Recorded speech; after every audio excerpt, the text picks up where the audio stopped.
मला राजकारणात जायचं नाही, जायचं असतं तर आतापर्यंत माणूस एवढा काय म्हणते लय मस्तीत आला असतो. एवढी मोठी पडझड झाली ती कशी होऊ, घेणं देणं नाही कोणामुळं होऊ, त्याचं देणं घेणं नाही. पडझड झाल्यावर माणूस हवात उडत असतो.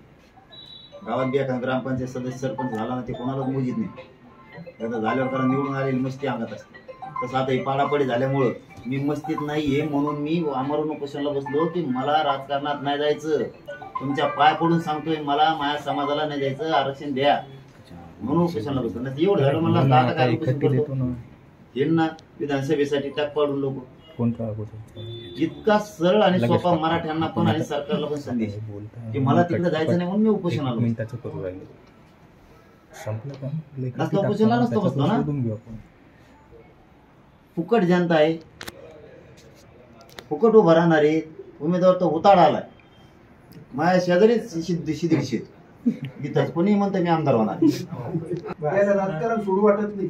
अरे तुम्ही राजकारण करा, मी वेगळ्या तत्वाचा आहे. समाजाचे लोक मी आज शब्द वापरत नाही, ती धप्पा येतच तरच जात टिकत नाही, जात टिकूनच देणार नाही ते लोक. पण याचा अर्थ असा बी नाही ना की मीच म्हणतोय बाबा हे 2 एकर माणसाचं वावर द्या आमच्या या माणसाला, म्हणून द्यानं देत नाही त्याला मी देतो आणि तुम्ही माल द्या. कार्यक्रम ही काय सिस्टम हेच कळा ना मला. उलट सगळ्यांनी त्याला द्यायला पाहिजे ना की 2 एकर द्या आम्हाला. म्हणजे मी तुम्हाला आरक्षण द्या म्हणतोय. तुमचे पोरं मोठी होती, कित्येक तरी पोरं आपले लोक त्या राजकारणाचा त्याचा फायदा घेतलाय. केंद्राच्या योजना घेतल्यात, कोणती प्रमाणपत्र निघाल्यापासून आपल्या लोकांनी राज्याच्या योजना घेतल्यात, काहींनी नोकरी तर गेले. म्हणजे मी आरक्षण द्या म्हणतो. मी सरळ सांगतो, मी पुऱ्या राज्यात गोंधळा, मला जातीपेक्षा मोठं नाही. जर नाही दिलं मला काही घेणं नाही त्या राजकारण. आपण स्पष्ट सांगतो, मी जातीपेक्षा कोणाला मोजित नाही. तुम्ही गॅजेट लावून टाका ते उद्या सकाळी बघा मराठी कसे डोक्यात घेऊन पडले. तर मग आमचं घर होत असतो, आला तुला दिलं मग तू काय बाबा तो तूच काय ना आमचं तूच काय. गॅजेट आहे ना आपल्याकडं, कोणत्या मराठवाड्यातल्या मराठ्याला मान्य नाही. गॅजेट असून द्यानात तुम्ही, खोटं का द्यायचं, खरंच द्यानात म्हणलं. हे तुमच्या हातानं तुमची हाल चालली, मला बाकीच काही माहिती. आणि याच्यापेक्षा बुरे हाल होते, मी ते पण सांगतो आता. म्हणजे अभ्यासही मॅच करायचा, तुमची केशी माझ्याच वर टाकल्या, यांना खेटायचं रोज मी, सभा घ्यायला मीच. तुम्ही काय करता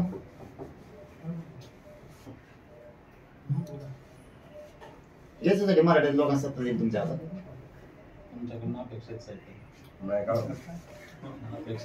काय बरं यांचे सगळे वार मीच घेतोय. ते येवले तर बदग्याला मी डोकं लावतो, अभ्यासकाला डोकं मलाच लावा लागतं. कोर्टातलं मीच बघतो, इथं आले शिष्टमंडळाचं मलाच बघायचं, आंदोलन पण मलाच चालवायचं, उपोषण मीच करायचं, मराठी मीच सांभाळायचं, त्याच्यात रुसलेले मॅच सांभाळायचे, बिगर रुसलेले माझ्याकडे, मान नाही मिळालेले माझ्याकडे ते मॅच सांभाळायचे. आणि कशातच नाहीत ते बी मॅच.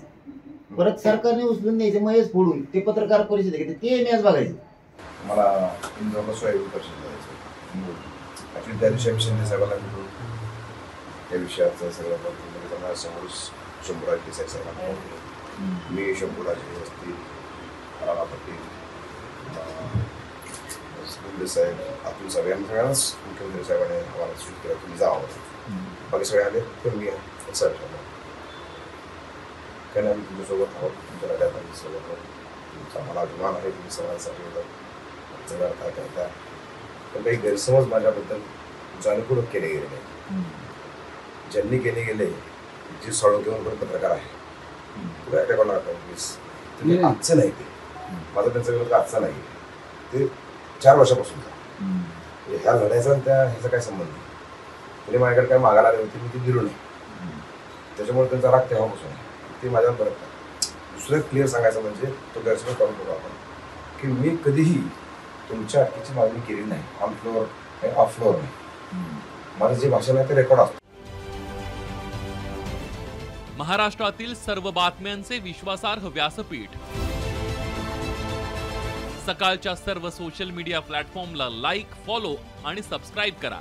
तसंच सर्व नोटिफिकेशनसाठी बेल आयकॉन प्रेस करायला विसरू नका.